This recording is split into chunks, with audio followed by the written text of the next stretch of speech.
내가 나를 사랑하느냐라는 말씀 제목으로 여러분들과 함께 말씀을 나눠보고자 합니다. 주님의 은혜가 여러분들과 함께 하시기 바랍니다. 이 단비가 내립니다. 단비처럼 우리들의 심령에 성령의 비가 내려서 정말 이 말씀을 통하여서 우리가 변화받고 또한 하나님의 사랑을 경험하시는 저와 여러분들이 되시기를 바랍니다.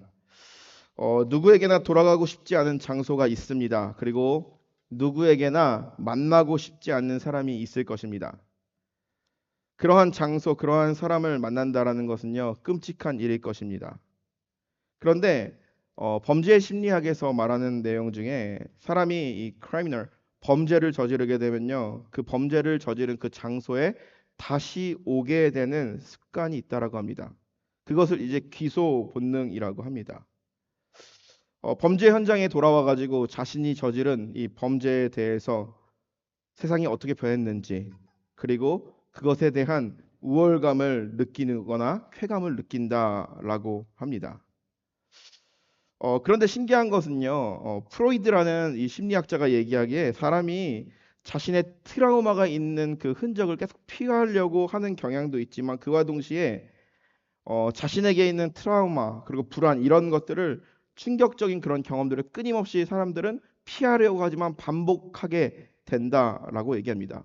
무의식적으로. 참 이 알다가도 모르는 내용이죠.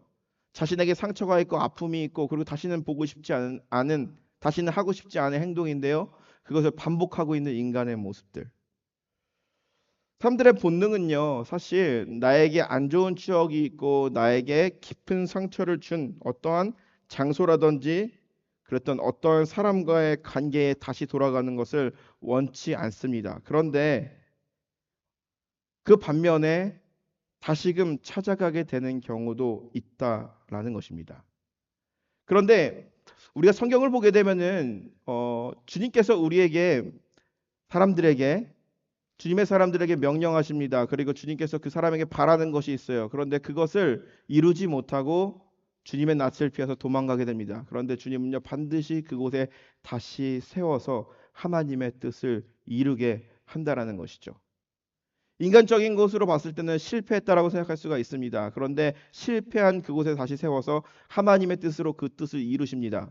그것은 바로 무엇이냐? 하나님의 자녀는 결코 실패하지 않는다라는 것을 반드시 보여주기 위함입니다. 우리 희지도 잘 아는 성경 내용이 있죠. 요나서의 내용입니다. 하나님께서는요, 요나에게 니느웨로 가서 회개를 선포하라고 하였습니다. 그런데 요나는요, 니느웨에 정말 가기 싫었죠. 그렇기 때문에 그가 도망갑니다. 그런데 하나님께서는요, 요나를 물고기 뱃속에 넣게 하시면서도 니느웨로 가셔서 당신의 사역을 이루는 것을 알 수가 있습니다. 즉 하나님의 자녀는 결코 실패하지 않는다라는 것이죠. 예수님의 제자들도 예수님과 3년 동안 동거동락했습니다. 예수님과 사역할 때 정말 행복했을 것입니다. 그런데 예수님이 십자가에서 잔인하게 죽게 되었을 때에 그들은 예수님을 모두 떠났습니다. 어떻게 보면은 그 예루살렘이라는 그 도시, 예수님이 돌아가셨던 그 예루살렘이라는 도시는 그들에게 아주 끔찍한, 다시는 가고 싶지 않은 장소이기도 했을 것입니다.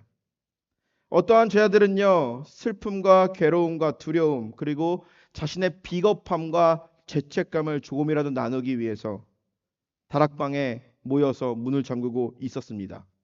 숨어 있던 것이죠. 그리고 또 어떠한 죄아들은요, 예수님이 죽으신 예루살렘으로부터 멀리, 최대한 멀리 떠나려고 여정을 떠난 사람들도 있었습니다.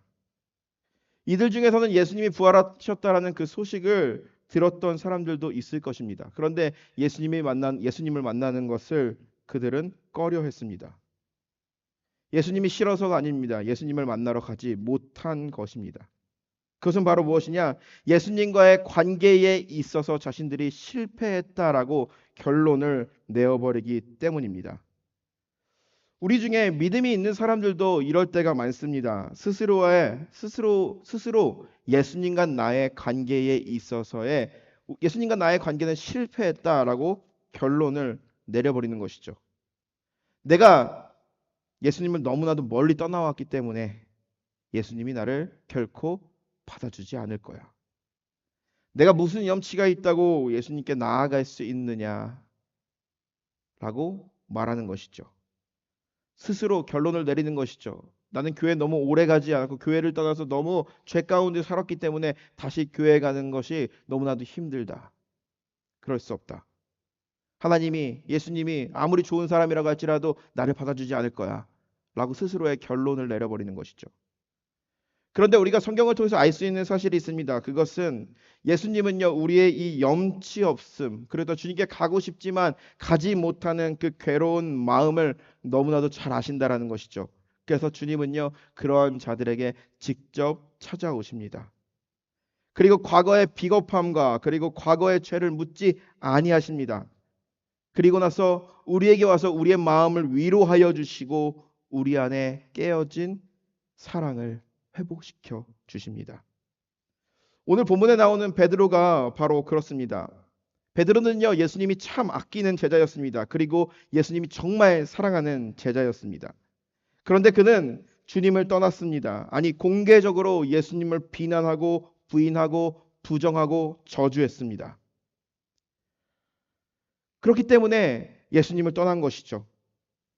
예수님은 물고기 한 마리도 잡지 못하는 이 베드로에게 그를 불러서 사람을 낚는 어부가 되게 하겠다고 그에게 정체성과 비전을 주셨습니다. 베드로는요, 주님의 말씀에 따라서 고기 잡는 어부가 아닌 사람이 낚는 어부가 되기 위하여서 주님이 그의 인생에 새롭게 부여한 이 정체성을 따라서 예수님을 따라왔습니다. 그런데 그는 예수님이 십자가에서 달려 죽으셨을 때 그 순간 그는 모든 것, 예수님께서 자신에게 부여한 이 정체성을 내려놓고 다시 자기의 원래 모습, 본업으로 돌아가게 됩니다. 즉 예수님이 자신에게 부여한 정체성을 부정하는 것이죠. 그렇기 때문에 예수님께서는요, 베드로에게 첫 번째로 다가가신 이유는요, 그의 정체성을 회복하게 하기 위함이었습니다. 예수님은 베드로에게 가가지고 어부로 돌아가서 고기를 잡고 있는 베드로에게 돌아가서 질문합니다. 요한의 아들 시몬아, 내가 이 사람들보다도 나를 더 사랑하느냐?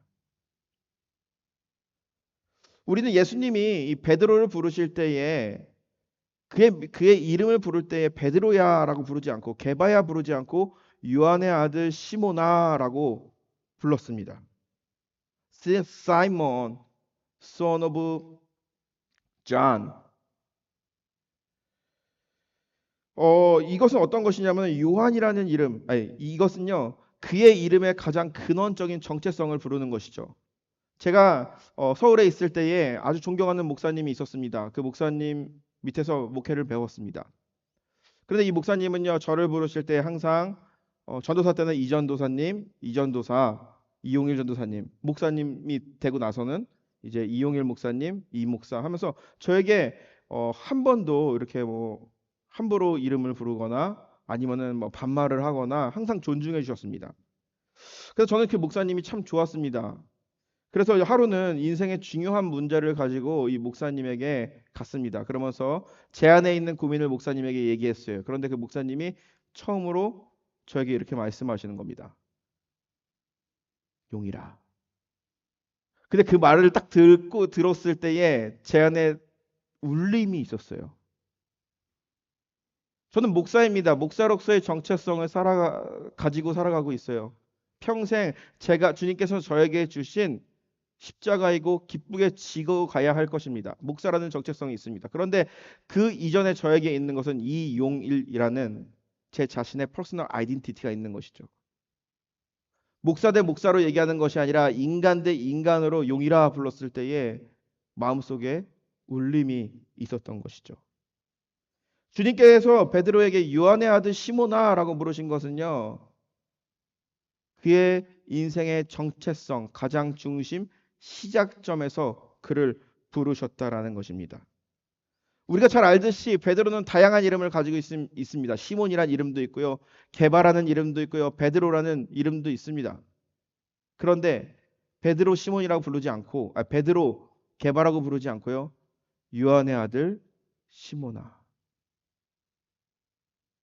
그러면서 그에게 가장 인간적으로 연약해 있던 순간에 그의 인생에 있어서 가장 시작점과 같은 그리고 가장 그의 정체성을 결정하는 중요한 그의 이름을 부르면서 얘기합니다. 내가 다른 사람들보다도 나를 더 사랑하느냐. 우리가 잘 알고 있듯이 예수님의 질문에 사랑이라는 단어가 들어가 있습니다. 네가 다른 사람보다 나를 더 사랑하느냐.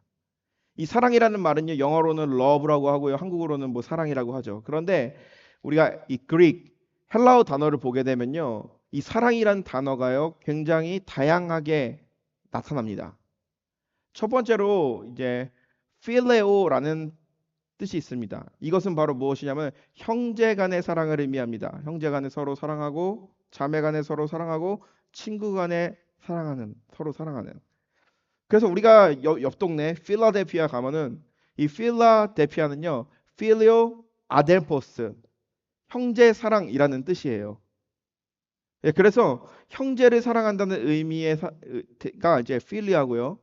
우리가 잘 알고 있는 또 한 가지 단어가 있는데 사랑을 뜻하는 에로스라는 단어입니다.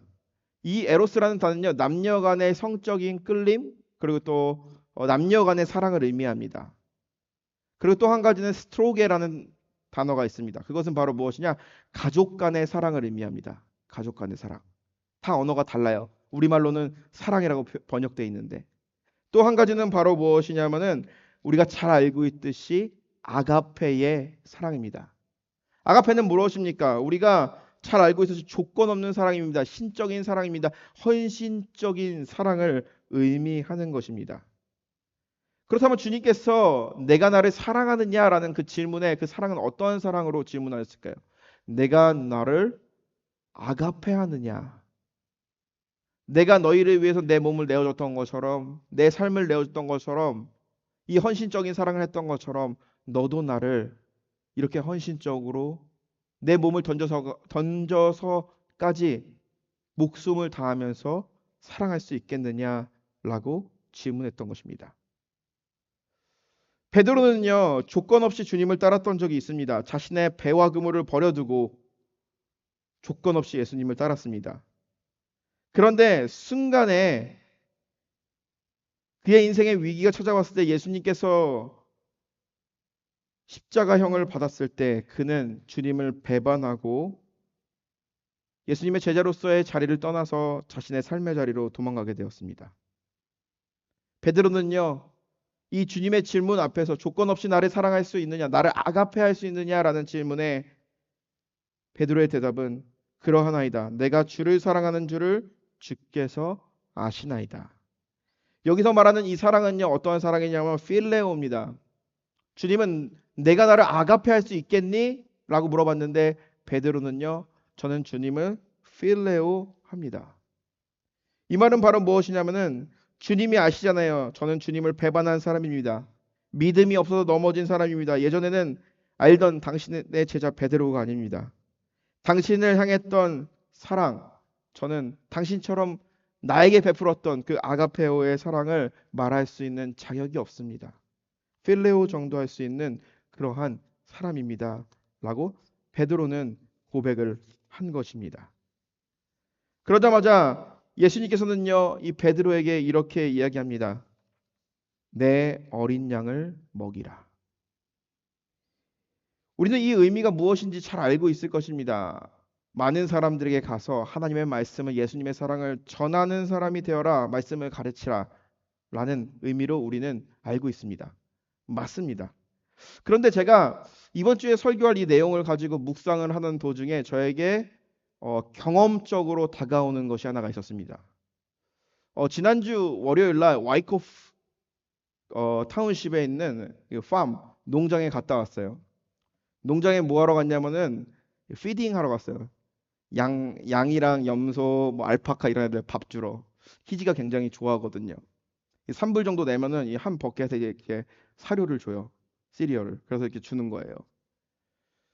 그래서 이제 처음에는 이제 뭐 토끼 풀도 주고 그리고 또 뭐 염소 밥도 주고 이랬는데 염소랑 양이랑 한 우리 안에 있었어요.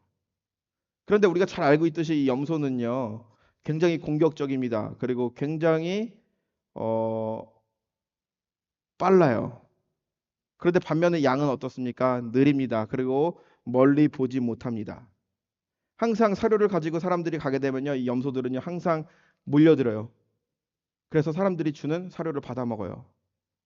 양들을 봤는데 양들은요 한쪽 구탱이에서 매매 이러고 있더라고요. 그래서 항상 우리의 시선은 약자에 속하잖아요. 그래서 양에게 가가지고 피딩을 했습니다. 그런데 갑자기 염소가 달려와가지고 양 무리를 쳐버리는 거예요. 염소가 그 사료 또한 다 뺏어 먹습니다. 그런데 조금 시선을 돌려보니까 저 옆에 보니까 새끼 양들이 있는 거예요. 우리가 램이라고 말하는 어린 양들이 있는 거예요. 그런데 이 어린 양들은요, 이 사료를 먹을 수 있는 용기조차, 기회조차 없는 것입니다. 잘 걷지도 못하고요. 그리고 좁았자 염소가 뺏어 먹던가 큰 양들이 뺏어 먹던가 그러한 자들이 바로 어린 양이라는 것이죠. 인류가 있으면서 많은 동물들이 지금 있습니다. 그런데 지금 많은 동물들이 굉장히 많이 멸종했습니다. 그런데 강한 동물들이 살아남잖아요. 그런데 특별하게 이 양이라는 동물은요, 지금까지도 많은 개체수를 가지고 있는 그 이유는 바로 무엇이냐면 양은 항상 사람이랑 같이 있어야지만 생존할 수 있는 그러한 동물이기 때문이라는 것이죠. 자기들 혼자서 자기들끼리 모여 있다고 할지라도 생존할 수 없는 동물입니다. 그리고 우리가 성경을 읽는데 이 성경의 배경은요, 지금의 중동 지방입니다. 우리가 생각하면은 이 푸른 초장, 양에게 풀을 먹이러 간다라고 생각을 하게 되면요, 새 푸른 초장에 이제 양들이 막 다니고 막 마음껏 풀을 뜯는 모습을 상상할 수 있는데요, 그곳은요 사막 지역이에요. 목자는요 항상 양을 데리고 풀이 있는 곳을 찾아다녀야 돼요. 전체 땅에 풀이 듬성 있는 것입니다. 큰 양들은요 자기가 알아서 먹겠죠. 그런데 어린 양들은요 사람이 돌보지 않으면은 어떠한 것도 먹을 수 없는 그러한 연약한 존재였다라는 것이죠. 베드로에게 주님께서는 특별히 말씀하십니다. 내 어린 양을 먹이라. 그냥 양을 먹이라가 아니고요, 어린 양을 먹이라라고 얘기하는 것이죠. 그것은 바로 무엇이냐? 힘없는 존재들, 복음을 받아들이기조차 어려운 존재들, 그들에게 가서 그 어린 양을 먹이다 보면은, 지금은 내가 아가페로 너에게 질문을 하였지만 너의 대답은 아직 필레오로밖에 대답을 하지 못하는데, 형제를 사랑하는 정도로 나를 사랑하는 것이다 라고밖에 대답을 못하는데, 양을 먹이다 보면은 약자들에게, 아파하는 자들에게, 그들에게 나의 말씀과 복음을 전하다 보면은 너도 아가페의 사랑을 고백할 수 있지 않을까라고 말하는 메시지인 것입니다. 주님은 다시 한번 베드로에게 말합니다. 베드로야, 내가 나를 사랑하느냐? 주님께서 이 사랑이란 두 번째 질문도 아가페로 질문을 하십니다. 이번에도 베드로는요 대답을 합니다. 내가 주님을 사랑하는 줄을 주께서 아시나이다. 그런데 베드로의 대답은 필레오였습니다. 예수님은 그에게 말합니다. 내 어린 양을 치라. 이 말은 어린 양을 먹이는 데서 그치는 것이 아니라 치라는 것이죠. 양육하고 보호하라는 것이죠. 베드로의 사역 가운데, 그의 삶 가운데 맡겨진 그런 양들을요, 그들을 말씀으로 먹이고 복음으로 먹이고 그들이 잘 성장할 수 있도록 양육해야 된다라는 것이죠. 그 말은 바로 무엇입니까? 그러한 과정을 통해서 지금은 필리아로밖에 대답을 못하지만 언젠가는 아가페로 대답할 수 있을 것이다 라고 그들에게 희망을 주는 것이죠. 세 번째로 주님은 베드로에게 이렇게 질문합니다. 내가 나를 사랑하느냐? 이번에는 주님께서 베드로에게 질문하실 때요, 아가페로 질문을 하지 않으셨어요. 필레오로 질문을 하십니다. 오늘 본문에 보게 되면 베드로의 이 감정 상태를요 잘 어떻게 자세히 디테일하게 표현하고 있지 않는데요, 오늘 성경에 보게 되면 세 번째 질문, 네가 나를 필레오 하느냐 라고 물었던 주님의 질문에 베드로는 근심해였다라고 말합니다. 베드로의 감정을 표현한 이유는 무엇일까요? 예전에 베드로는 어땠습니까? 주님의 질문에 너무나도 쉽게 시원시원하게 대답하는 정답을 얘기하는 그런 제자였습니다. 그렇기 때문에 수제자라는 말을 들었죠. 주님께서 예전에 이런 질문을 했습니다. 너는 나를 누구로 하느냐? 주는 그리스도시요 살아계신 하나님의 아들이시오이다. 정확한 대답이죠. 주님이 정말 듣고 싶었던 말이었죠. 예수님께서 십자가에서 죽을 것이다라는 것을 자신의 제자들에게 말하였을 때 베드로는 어떻습니까? 주여 그럴 수 없나이다. 우리가 주와 함께 죽겠나이다 라고 말하는 제자가 바로 베드로였어요. 쉽게 말하면요. 정답에 대해서 너무나도 잘 알고 있었습니다. 그리고 예수님이 듣기 좋은 말을 잘하는 대답을 잘하는 자가 바로 베드로였습니다. 좀 나쁘게 말하면은 접대성 대답을 잘하는 자였습니다. 그런데 베드로는요. 내가 나를 사랑하느냐라는 그 질문 앞에서 이제는 툭치만 툭 튀어나오는 것처럼 대답을 하지 못했던 것이죠. 왜냐?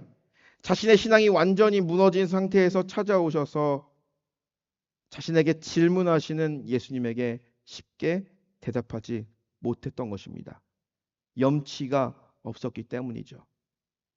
베드로는 예수님을 따랐습니다. 제자였습니다. 원하는 대답을요, 툭 치면 다 말할 정도로 정답에 대해서 너무나도 잘 말하는 그러한 제자 중에 하나였습니다. 그런데 그의 인생이 무너졌을 때 그의 내면을 돌아보게 된 것입니다.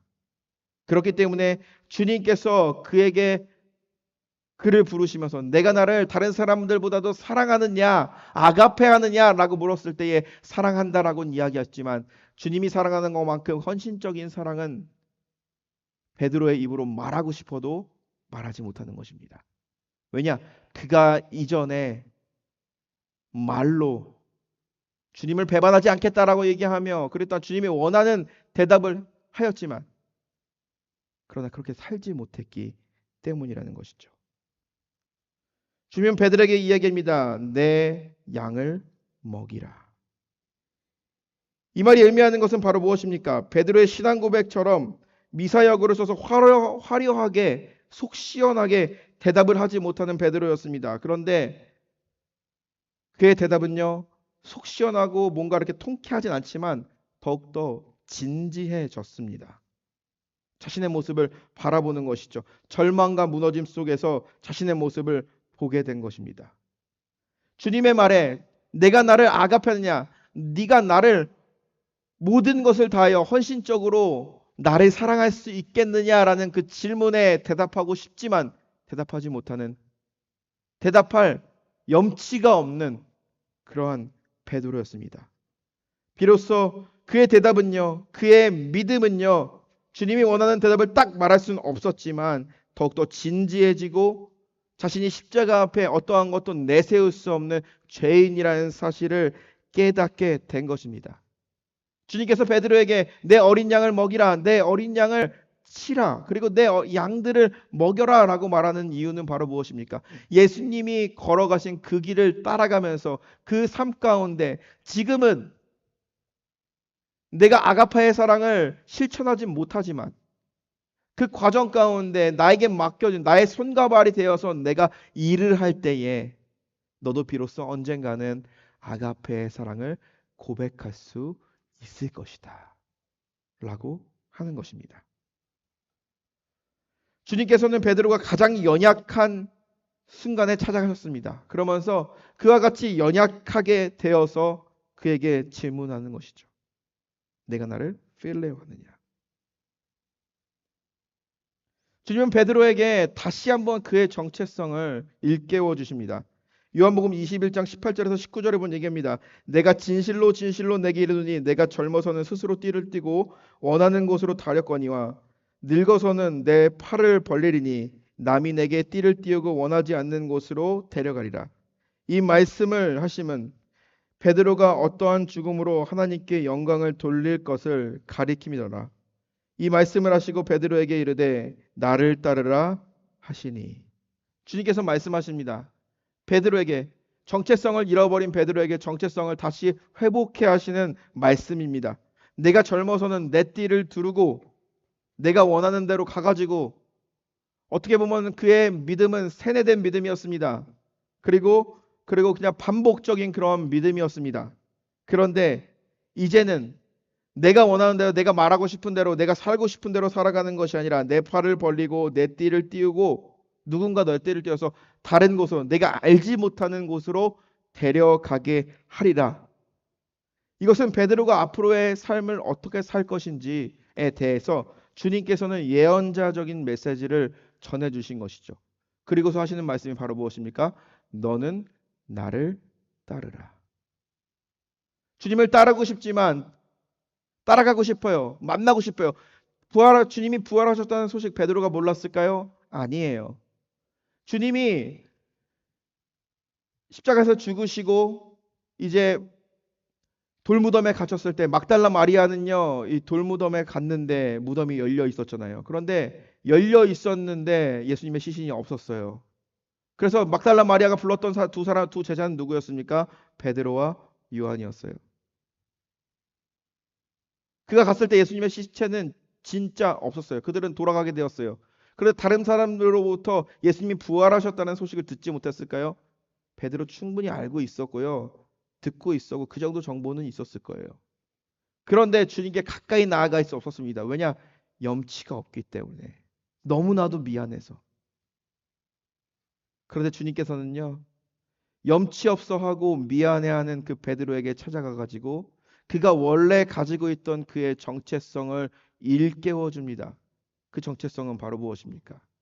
사람을 낚는 어부, 사람을 먹이는, 사람을 치는 그런 목자가 되라고 말씀하고 있는 것입니다.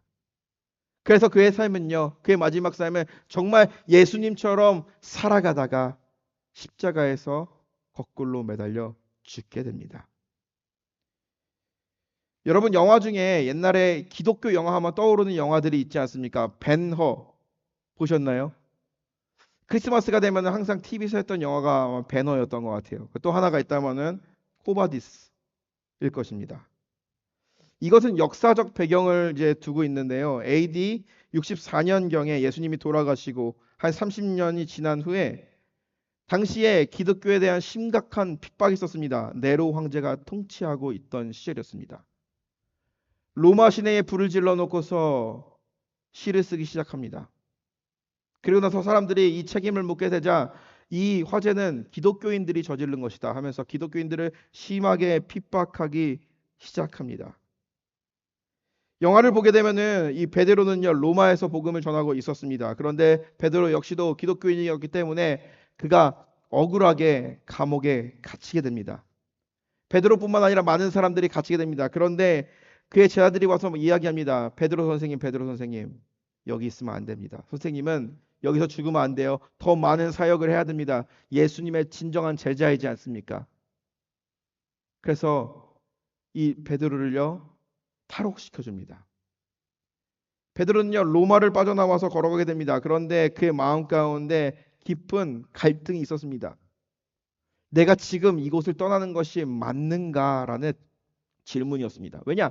나는 떠나게 돼서 괜찮지만 그곳에 남아있는 사람들은 죽임을 당할 거기 때문에 내가 어떻게 해야 될 것인가? 내가 가는 것이 맞을까? 아니면 감옥으로 다시 돌아가는 것이 맞을까? 하면서 깊은 고민을 하고 있었습니다.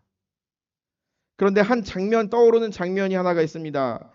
이 베드로와 이 나자로스라는 어린아이가 걸어가고 있습니다. 그런데 갑자기 이 나자로스를 통해서 예수님을 보게 됩니다. 예수님의 음성을 듣게 됩니다. 베드로가 고민하고 있을 때 내가 어떻게 해야 될지 어디로 가야 될지 모르고 있는 상황 가운데 그에게 나타나십니다. 주님은. 주님, 내가 어떻게 주님을 따를 수 있습니까? 코바디스 노미네, 주님, 어디로 가시나이까? 주님께서는요, 베드로에게 말합니다. 내 양들이 로마에서 나를 부르고 있다. 로마에서 날 부르고 있다고요? 왜냐? 내가 내 양들을 버리고 도망가고 있기 때문에 내가 다시 로마로 가서 십자가에 달려 죽어야겠구나. 그 말을 듣고 베드로는 충격에 빠지게 됩니다. 그러면서 바로 가던 길을 뒤로 하고 자신의 감옥이 있었던 로마로 돌아가게 됩니다. 그러면서 그곳에서 십자가에서 거꾸로 매달려 죽게 됩니다. 사실 이 이야기는 성경이 말하고 있는 사실은 아닙니다. 이 영화는요, 각색된 거고요. 그리고 베드로가 십자가에서 거꾸로 죽었다라는 이야기도요, 기독교 정경에는 없어요. 외경에 포함되는 내용입니다. 그런데 분명한 사실은 바로 무엇이냐면은, 베드로가 예수님을 부인했어요. 비겁했어요. 그리고 가장 주님을 멀리 도망갔던 제자 중에 하나였어요. 나는 너를 사랑한다라는 주님의 질문에, 얘기에, 나는 주님이 나를 사랑하는 것만큼 주님을 사랑합니다라고 말할 수 없는 그런 제자였습니다. 그런데 예수님께서 그에게 다시 한번 정체성을 부여하고 그가 잠시 내려놓았던 하나님의 자녀로서의, 양을 치는 목자로서의, 사람을 낚는 어부로서의 정체성을 회복하게 되었을 때에 그들 양들을 치면서 양들을 먹이면서 이 사명을 감당하게 되면서 십자가에 달려 죽는 순간 그는 주님께서 말씀하신 그 아가페의 사랑이 무엇인지 깨달았던 것입니다. 우리가 한순간 주님께서 우리에게서 질문하신다면 주님이 우리를 사랑하신 것만큼 나도 주님을 사랑합니다 라고 말하는 것은 너무나도 쉽습니다. 그런데 현실적으로 우리에게 그런 문제가 다가왔을 때 우리는 질문하게 됩니다. 그리고 베드로처럼 머뭇거리게 됩니다. 그런데 그러한 순간에 오늘 말씀을 통해서 주님이 우리에게 전하는 메시지가 있습니다. 베드로에게 말했죠. 내 어린 양을 먹이라. 내 어린 양을 치라. 내 어린 양, 내 양들을 먹이라. 목자로서의 주님이 주신 그 사명을 감당하며 복음을 받아먹지 못하는 그들에게 진심으로 참 목자가 되어서 그들에게 예수 그리스도의 복음을 전하며 예수 그리스도의 사랑을 전하며 나아갈 때에 우리는 비로소 베드로가 나중에 그의 삶을 통하여 아가페의 사랑을 고백했던 것처럼 우리 또한 주님이 우리에게서 하신 그 질문에 우리도 아가페로 대답할 수 있는 것입니다. 오늘 우리 말씀을 묵상하면서 다시 한번 기억했으면 좋겠습니다. 우리에게 주님은 부르십니다. 베드로에게 요한의 아들 시몬아 라고 불렀던 것처럼 용이라, 누구누구의 아버지, 어디 어디 교회 목사, 그리고 또 어디 어디 회사의 직원, 나의 그 정체성이 아니라 하나님의 자녀 용이라. 하나님의 자녀 누구누구야. 하나님의 자녀 누구누구야 하면서 여러분들의 정체성을 물으십니다. 주님이 물으시는 그 정체성 앞에 우리가 하나님의 자녀이다라는 것을 반드시 기억하며 주님의 손과 발이 되어서 우리의 삶 가운데 주어진 우리의 양들과 그렇던 많은 사람들을 살리는 저와 여러분들이 되기를 주님의 이름으로 간절히 축원합니다. 기도하시겠습니다.